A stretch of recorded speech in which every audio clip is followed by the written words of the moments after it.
municipality of Pilar.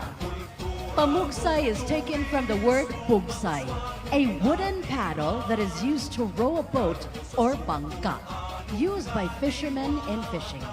Fishing is Pilar's primary means of livelihood since Ponson Island or Pilar Town is surrounded by the sea.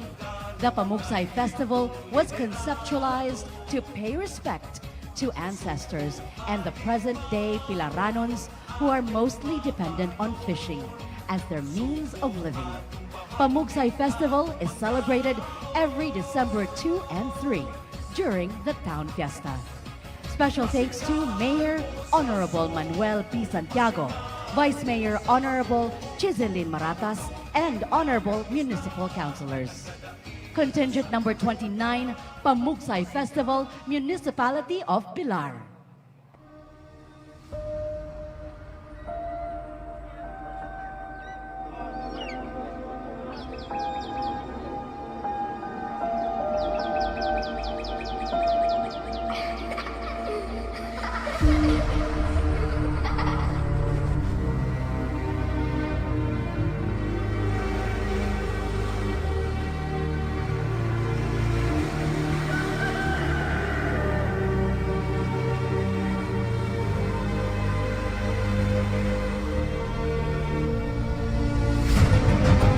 Alam, mamugsay na ko.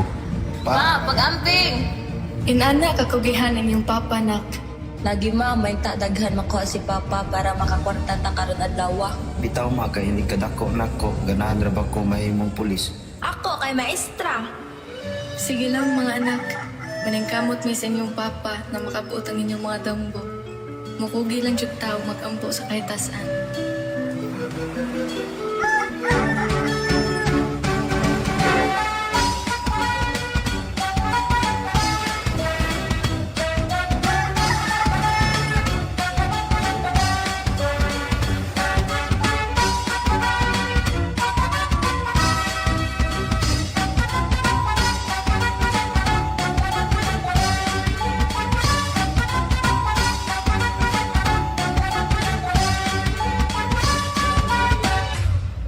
Sama sa pagbugsay, ang atong mga damgo makabot ra gayon sa pagkugi o pag-ampo sa kahitasan.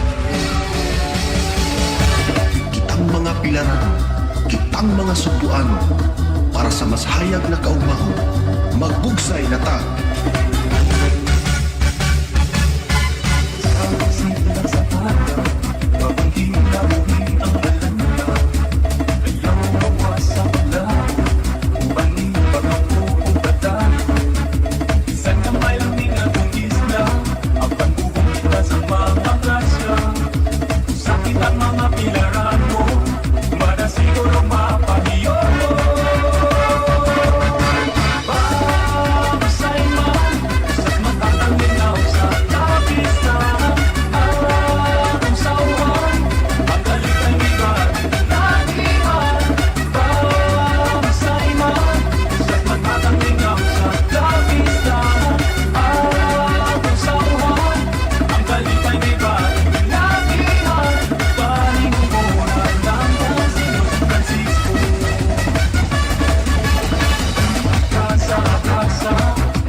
Daghang salamat Municipality of Pilar.